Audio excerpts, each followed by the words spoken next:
Живееше градот со сите убавини и мани. Растеше во него живот достоен за човека во оние изминати вишни 18 години.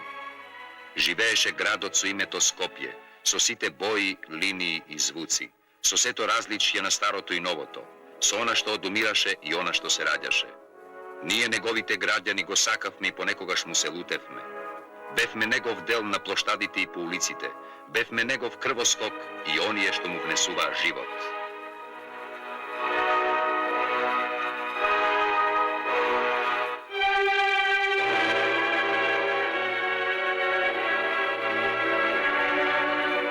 Во оној фатален миг со звукот на непознатата, земјата, онаа вечна закрепа што ни даваше сокови на живот, несватливо грубо ги отргна најмилите и ни го разурна градот. Комунизмот даваше илузија за непроменливост, за утописка непроменливост, и дека тој систем е толку праведен, толку цврст и толку загрижен за бенефитот на народот, што никој нема причина да го смени.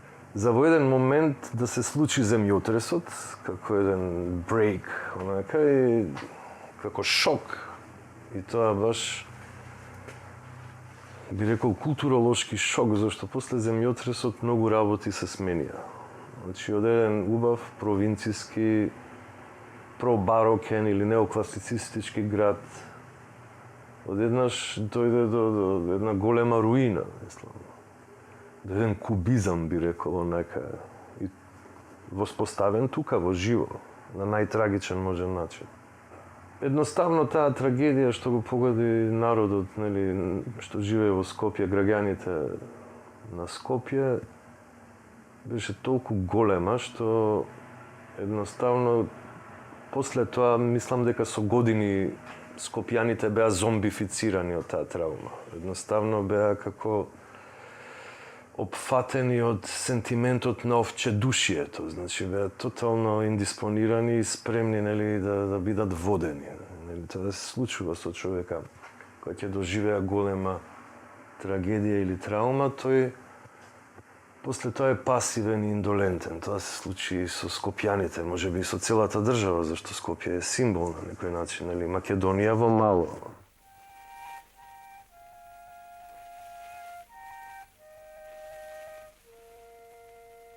Зборува Радио Скопје.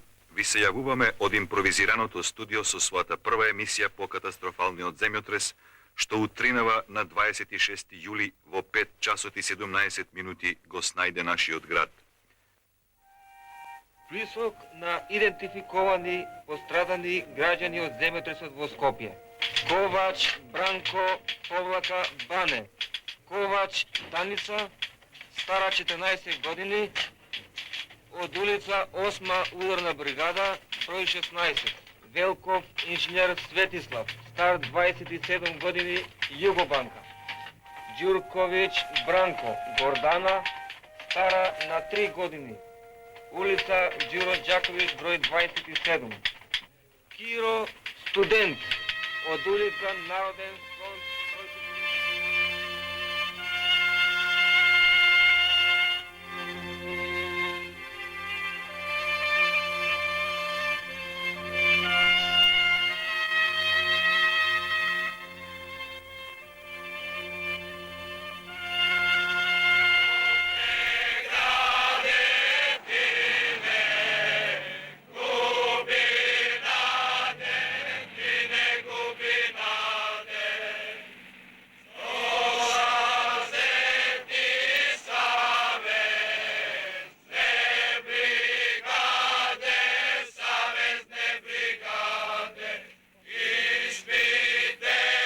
Кај сите вакви катастрофи се појавува еден неверојатен ентузијазам и хуманизам не само кај граѓаните, туку и кај другите. Во тоа време во светот се јавува една општа симпатија за Скопје која не може да се измери како симпатија ни во катастрофите што се случуваат во другите градови пред тоа, ни потоа. Очите на светот беа завртени кон Скопје, 65-та година кога се донесе генералниот урбанистички план, под покровителство на Обединетите нации. На планот работеа тогаш практично најславните урбанистички имиња. Ателјето на Доксијадис и полската фирма Пол Сервис на чело со Циборовски. Тие во тоа време го ширеа модернизмот, функционализмот и футурализмот на една апсолутно еден најмногу што е можно холистички пристап кој што целиот свет го славеше како најнапреден пристап. Според еден англиски професор кој токму ја предава оваа проблематика, значи во обнова на градови после катастрофи Иан Дейвис, тој вели како, нели, добро воспитан англичанец, вели само тие што не настрадаа во земјотресот, не доживеа среќа во овој град, бидејќи според неговата рачуница во Скопје се слеваат 20 милиарди долари.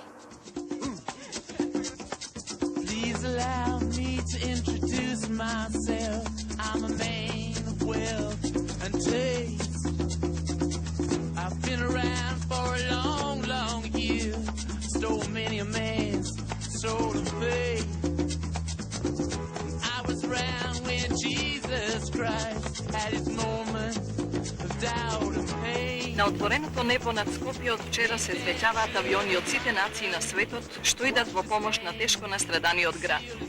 Покрај авионите и хеликоптерите на Југословенското воено воздухопловство, кои носат болнички материјал и ги пренесуваат тешко ранетите, на Скопскиот аеродром деноноќно атерираат авиони од сите земји со крвна плазма, лекови и хируршки екипи. Во сите краишта од нашата земја, по селата и градовите, како и насекаде по светот, покрената е и непрекинато трае жива акција за несебична помош на граѓаните на Скопје. Меѓу првите своите лични прилози за постраданите ги дадоа председателот на Француската република генералот Шарл де Гол и папата Павле VI. Председателот Кенеди им издаде налог на американските единици стационирани во Западна Германија веднаш да тргнат за Скопје. Председателот на Министерскиот совет на Советскиот сојуз, другарот Никита Хрушчов, испрати во Скопје специјална војно-инженериска единица. Овде, во разурнатото Скопје, вчера се најдоа на иста работа и задача советски и американски војни единици. Тоа е нивно прво среќавање по историската средба на реката Елба кон крајот на Втората светска војна. Помош исто така испратија организациите на Меѓународниот црвен крст, Кинескиот црвен крст, Турскиот црвен полумесец, како и грчката и албанската влада. Бугарски авиони, советски илјушини, американски воензи, транспорти од Италија, Чехословачка, Норвешка, Западна и Источна Германија, Данска, француски и шведски авиони, авиони од Индија, Мароко, Полска, белгиски авиони. Југославија ќе изгради ново Скопје со помош на светот. Де факто се материјализира со одлука на југословенската влада да 10 години одвојува 15% од вкупниот југословенски буџет за обнова на Скопје. Неповратни средства. Таков грант не може да се замисли и не гледам дека некој во меѓувреме добил. Сега, што е важно тука? Прво треба се свати дека тие пари доаѓаат во Македонија, која живее еден образовен систем 63-та година, значи околу 40 години еден образовен систем кој пежоративно се однесува спрема собственото наследство. И оттаму излезот за сета таа работа, бидејќи ние во тоа време, и денес голем дел, сме воспитани дека нашето минато е црно и дека што побрзо треба да се заборави, постои во образовниот систем и се уште тоа. Постои една реченица, една мантра која вели остави минато да ти гледај кон иднината. Во тоа време па се погодува дека множество проекти изборуваат за градови што се движат, идни градови. Во тоа време се појавуваат и проектите на Бакминстер Фулер, во кој што некаде 100 километри град се покрива со купола и така натаму, се возбудливи идеи. Оттаму во Скопје се раѓа идејата дека ние треба да правиме еден град на еднината. Сега, за да се направи град на еднината, никој до тогаш не замислил град на еднината со 100.000 жители. Значи треба да е поголем градот. Pleased to meet you. Hope you guess my name. Oh yeah. I was puzzling you with the nature of my game. Oh yeah. I watch with glee while you kings and queens fought for 10 decades.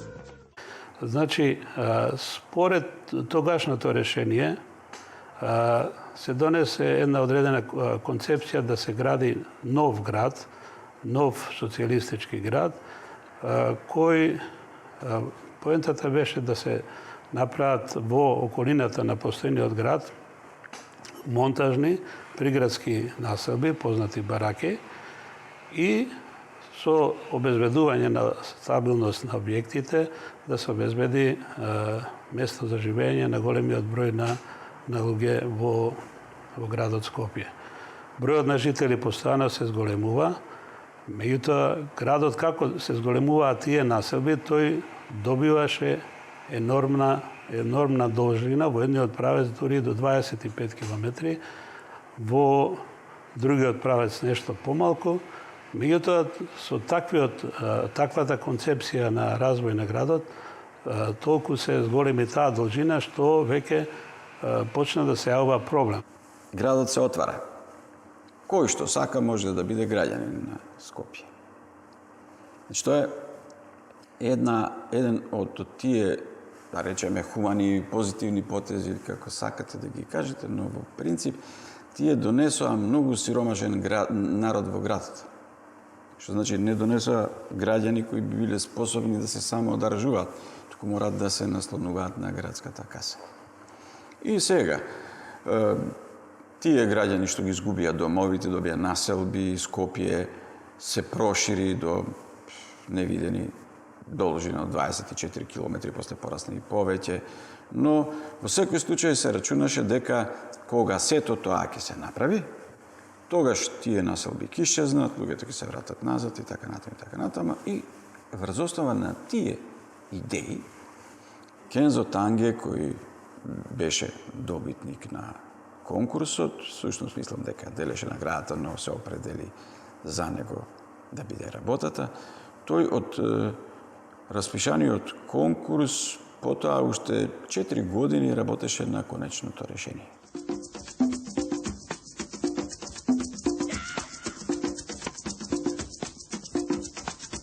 Добро ќе беше да тие планови се затворија, меѓутоа тие планови не беа затворени, тие беа само можеби почнати али не дореализирани. Значи Скопје воопшто не се дореализира онака што го имаше замислено Кензо Танге.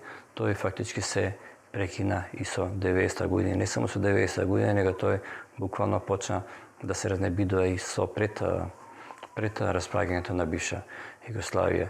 Би кажал зашто? Затоа што тој не можеше да опстане и од финансиски аспекти. Во тие 10 години се реализираше се од визијата на Танге, што можеше да се реализира. Целата практично суштинска и најважна инфраструктурална подложка на тој нов град на еднината е изведена. Регулацијата на Вардар, која што е практично фараонски зафат за нас, примерната мрежа сообраќајна, булеварите, влезниците, мостовите, големите населби, како урбани единици за живење, неколку од најголемите згради, воопшто јавни згради, железничка станица, универзитетски кампус, културен центар и така натаму, градски трговски центар, кои што се згради со не само физичка димензија и кубатура, вкупна просторна магнитуда, туку и со архитектонска мисла, со претензија која што далеку беше над и вон реалните скопски можности.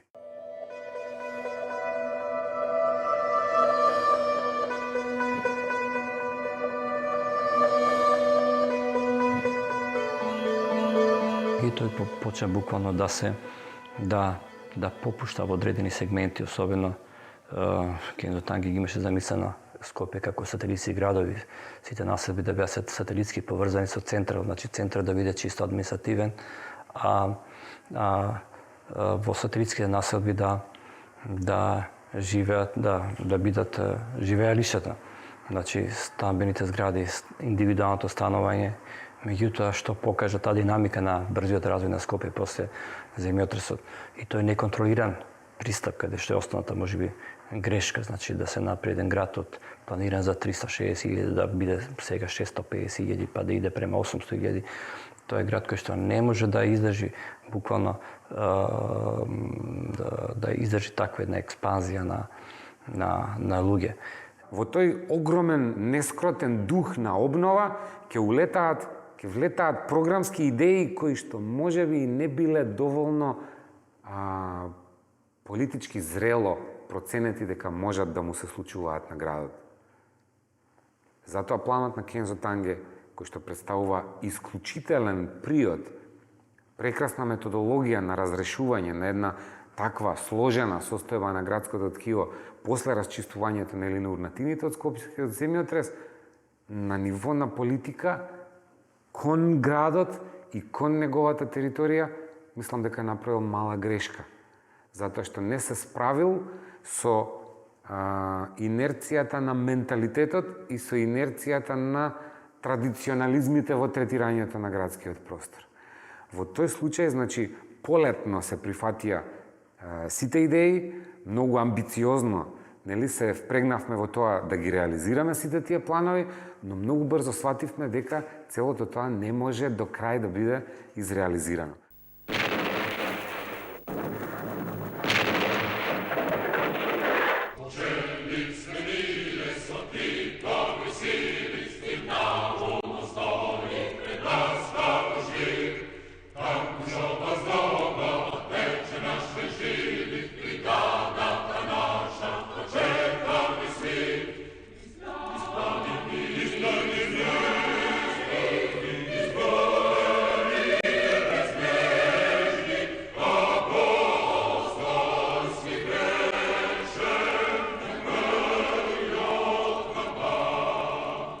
Не го разбравме тоа што го направивме.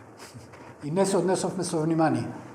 Затоа што покрај зградата покрај блокот на градскиот зид си дозволивме во еден ист период таа иста држава која што го направи и тој меѓународен, да речем, и овде се сјатија толку архитекти, специјалисти, мислења, 10 години по списанија стручни, секој пат Скопје се спомнуваше при секоја годишница на солидарност и така натаму и како архитектура, наеднаш истата таа власт дозволува и колегите архитекти направуваат објект на новинско издавачко предпријатие повисоко од тие објекти.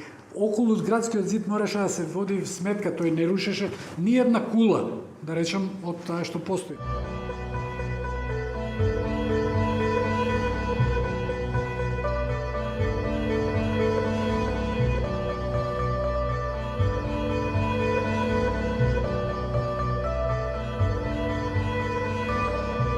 Градскиот зид и мислата на, како се вика, на Кензо Танги ги респектираше сите постоечки објекти.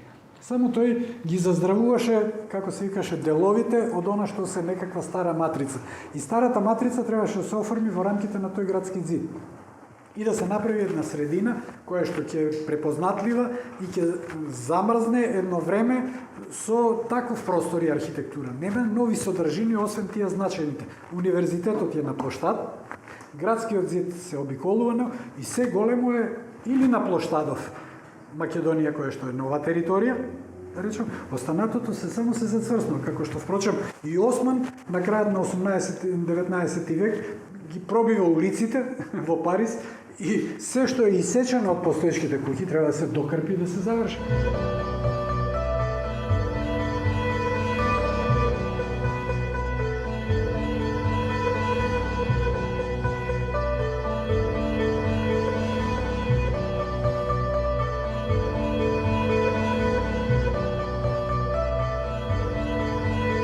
Каква е таа железничка станица? Прво, немаме право да ја обвинуваме, затоа што таа не е реализирана во целост. Пробно се направени 2 перона во должина од 5-60 метри. Тие треба да бидат 8-те, односно 10-те перони покриени и во должина од 200 метри, колку што е должината. Тоа не е направено. Значи, како архитектура не можеме да ја критикуваме. Не е довршена. Второ, таму се активни 3 колосека. Оние другите пустојат. Затоа што запустен сообраќај. Тоа не е прашање на одлука на урбанисти, на архитекти, на седото. Прашање на однос дали нафта ќе трошиме или електрична енергија ќе трошиме.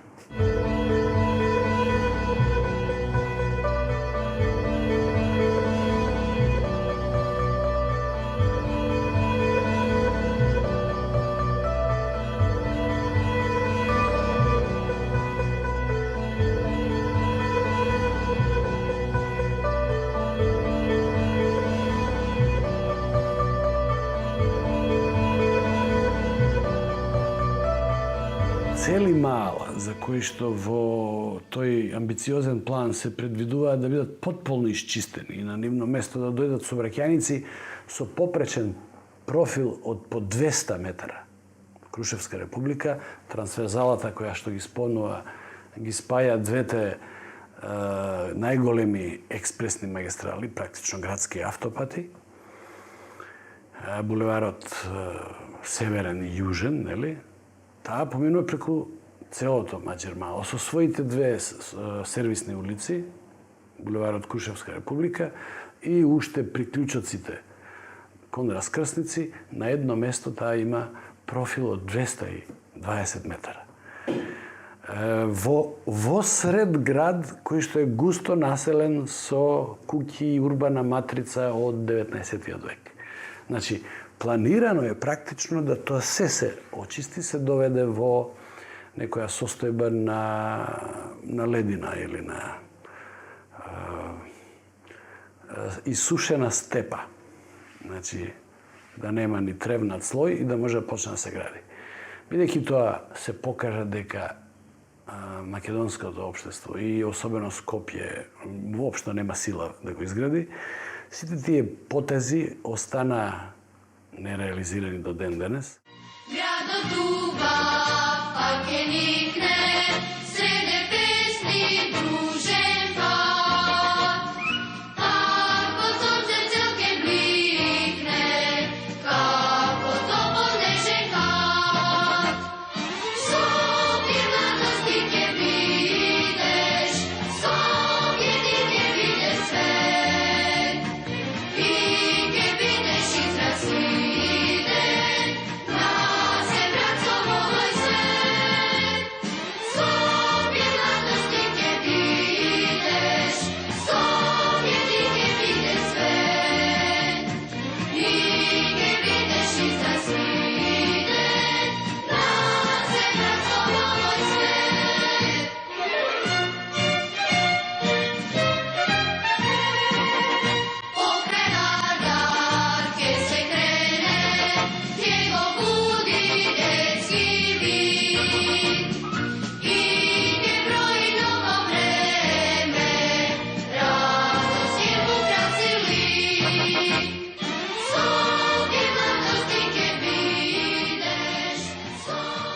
Големите урбанистички зафати завршуваат во 80-тите години.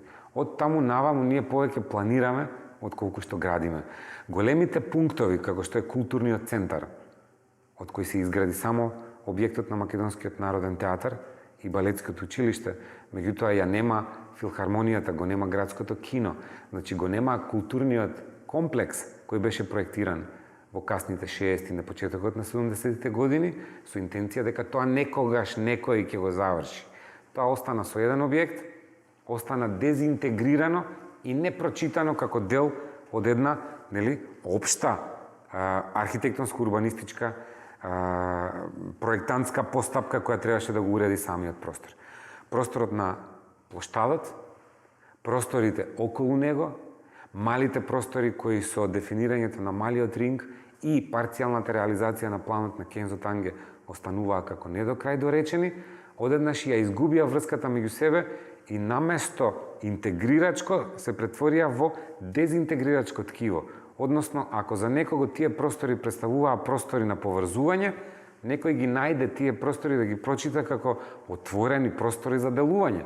Нели, простори во кои сега то прв може да се вметнуваат нови содржини како резултат на нова политика на однесување кон просторот, на некакви нови интереси. Според мене, иако Кензо Танге е еден од најголемите урбанисти и архитекти на планетата во тоа време, во периодот на модерната, тој сепак е како да е искористен како некаква марионета или монета за подкусурување во случајот Скопје, зашто неговите планови се пласирани токму во историскиот дел на Скопје. Наместо да бидат поместени, да речеме, во таа огромна котлина која во тоа време имала бескрајни простори. Така котлинава е долга преку 40 километри.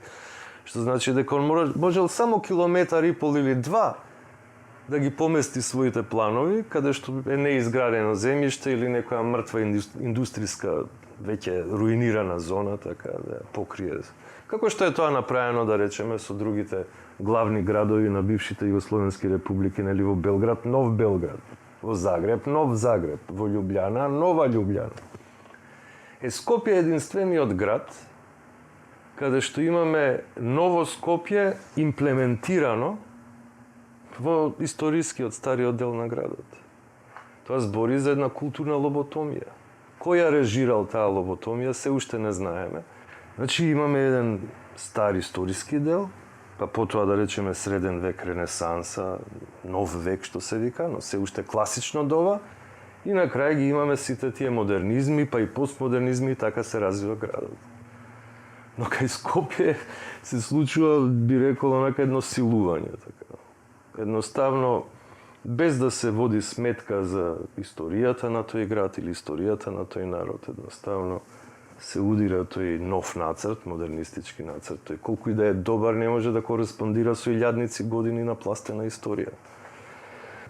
И токму тука се случува тој удар, може би, врз битието на македонскиот народ, кој ќе се осети не само на површина, како урбанистика и архитектура, туку ќе се почувствува внатрешно, како губење на некоја есенцијална волја на тој народ или некаква колективна волја.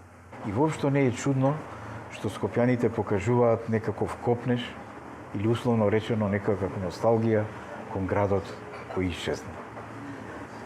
После Скопскиот земјотрес, зградите кои беа обележувани беа уривани. Денеска се вели дека повеќето од тие згради не требаше да бидат турнати. Јас сум на мислење исто така, дека големиот дел од нив не требаше да бидат турнати, за да се сочува еден континуитет и духот на Скопје.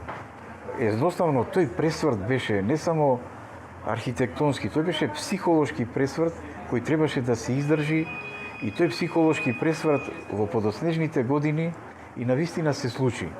Тука се бара послушност, значи кршење на волјата.